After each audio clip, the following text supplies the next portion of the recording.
అందరికీ ఇంకా నమస్కారం. నా పేరు విక్షసాయి. నేను 1వ తరగతి చదువుతున్నాను. హరునారుణ పాఠం చెప్పబోతున్నాను.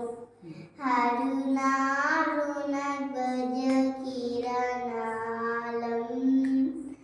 అభ్యుదయానికి సాగదులం ఉషస్సు కోసం తపస్సు చేసే ఋషి ముని